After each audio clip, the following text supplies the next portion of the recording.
Oi, pessoal, tudo bem? Eu sou a professora Cristiane Pegorari, professora de Direito Penal e Processual Penal, e a partir de agora integro o canal Direito com Elas. Pessoal, eu escolhi como tema inicial aí dos nossos vídeos, né? Serão postados toda semana um vídeo a respeito de direito penal, temas de direito penal, processual penal. Eu escolhi como tema introdutório aí o caminho do crime ou iter criminis. Isso porque recentemente a OAB cobrou o conhecimento a respeito do iter criminis, né? Do caminho do crime, inclusive na sua peça de segunda fase, né? Foi uma peça de memoriais ou alegações finais escritas, e uma das teses que levava à absolvição era exatamente a alegação de que atos preparatórios não são puníveis, salvo se constituírem por si só um delito autônomo, né? Se constituírem por si só um delito. Então, acho que vale a pena lembrar um pouquinho a respeito do iter criminis e suas fases, até porque, enfim, como eu disse, foi cobrado recentemente na OAB. A OAB gosta bastante desse ponto da parte geral, já cobrou várias vezes em primeira e segunda fase, então eu acho que vale a pena comentar um pouquinho. Bom, começando então pelos itens ou etapas do iter criminis. A primeira etapa do iter criminis diz respeito à cogitação.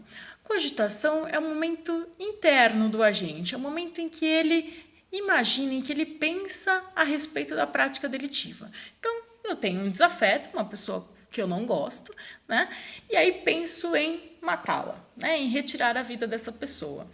A mera cogitação, evidentemente, por ser algo subjetivo, não exteriorizado ainda, não leva à responsabilidade criminal. Ainda bem, né?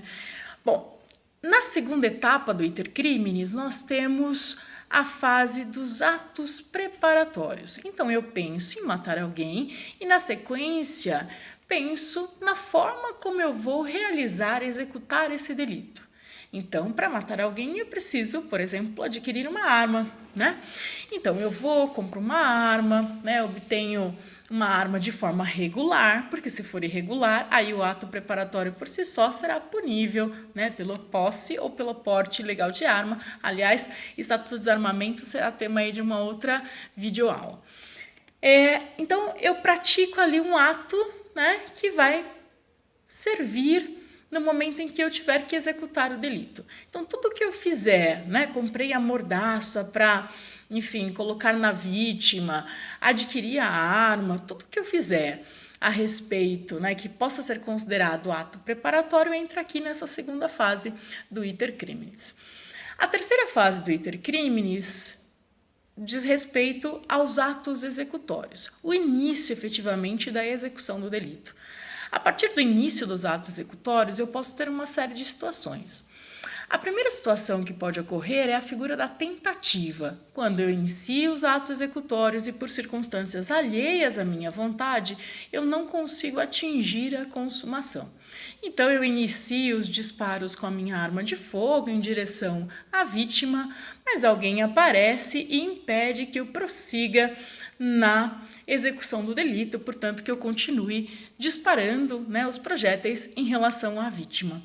Nessa situação, eu me enquadro no artigo 14 do Código Penal. A tentativa, na verdade, é uma causa de diminuição de pena. Vocês não vão encontrar no tipo penal, né, tentar matar alguém. Na verdade, responde-se pela pena do tipo penal, né, consumado, mas com uma diminuição em virtude da situação de tentativa. Bom, além da tentativa, iniciados os atos executórios, ainda pode acontecer a chamada desistência voluntária. A desistência voluntária está no artigo 15 do Código Penal. Eu respondo, né, iniciados os atos executórios, eu posso prosseguir nos atos executórios, mas eu voluntariamente decido não prosseguir. Então, eu vou lá, quebro o vidro de um veículo, né, com o intuito de subtrair os bens dentro do veículo, e aí, de repente, vem uma luz divina e eu resolvo não praticar o delito, né? Desisto de prosseguir nos atos executórios. Respondo pelos atos até então praticados. Nesse meu exemplo, responderia eventualmente pelo crime de dano ali, por ter danificado o vidro do veículo. Iniciados os atos executórios e prosseguindo nesses atos executórios, ainda pode acontecer mais uma situação prevista no artigo 15 do Código Penal, que é o chamado arrependimento eficaz. Então, eu pratico os atos executórios, mas antes de atingir a consumação, pratico um ato capaz de evitar essa consumação. Evidentemente, o Código Penal exige que o arrependimento seja um arrependimento eficaz, que, portanto, evite o resultado, sob pena de responder pelo delito que eu queria praticar na figura consumada. O exemplo que a doutrina gosta bastante de mencionar diz respeito à hipótese em que eu ministro veneno à vítima e, imediatamente após isso, ministro o antídoto para evitar ali os efeitos do veneno. Ocorrida a consumação, após a consumação, ainda pode ocorrer mais um instituto que a OAB e os concursos de maneira geral gostam de cobrar também, que é o chamado arrependimento posterior, que está no artigo 16 do Código Penal e também possui natureza jurídica de causa de diminuição de pena. Porém, a aplicação do artigo 16 demanda o preenchimento dos seus requisitos, que o crime não tenha sido praticado com emprego de violência ou grave ameaça, que ocorra reparação do dano e assim por diante. Então, recomendo ali a leitura do artigo 16 do Código Penal. Então, pessoal, fiquem atentos aí em relação ao iter criminis, lembrando que cogitação não é punível, os atos preparatórios somente são puníveis se por si só constituírem delito e, a partir dos atos executórios, do início dos atos executórios, eu posso ter a tentativa quando eu quero, mas não consigo prosseguir nos atos executórios por circunstâncias alheias à minha vontade. Pode ocorrer a desistência voluntária, quando eu posso prosseguir nos atos executórios, mas voluntariamente desisto. Pode ocorrer ainda o arrependimento eficaz, quando eu pratico os atos executórios e pratico um ato capaz de impedir a consumação.